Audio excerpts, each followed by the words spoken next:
right? And the double dipper is somebody that uses their 9 to 5 to fund their dream.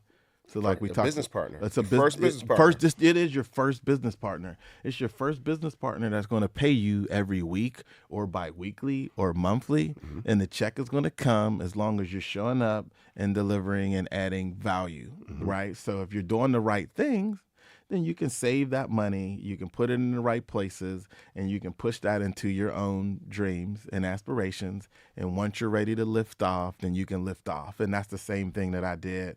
I was working at Microsoft, as I talked about. I realized that this was the time for transition, a time to move on.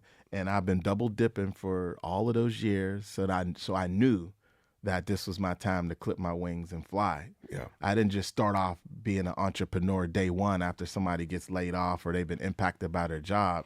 It takes 5 years before you're going to get any motion. Yeah. So since I already had that 5-year jump, when I left corporate America, I was literally running already.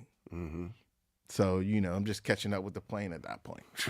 Grabbing and just floating, right? Because I'm not starting from scratch. So to answer your question, everybody has a path.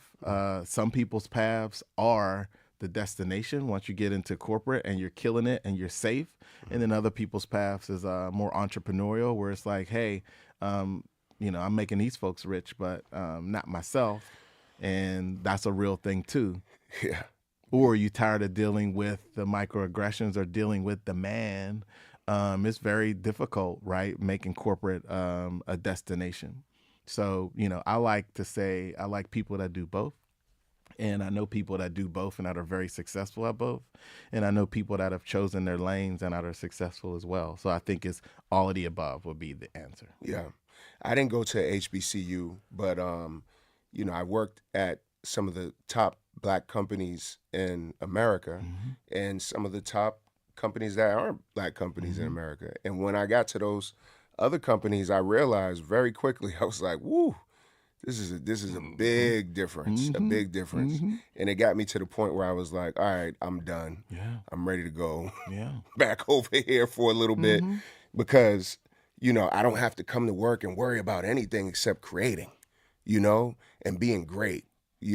All of that other stuff, the microaggression, All of that. it's gone. It's out the window. So I guess that's my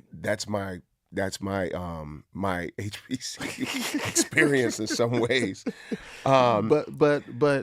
But you were raised from the heart of a HBCU champ, absolutely. right? That Yep. had the best experience, and without your father going through that experience, I know he's prideful, right?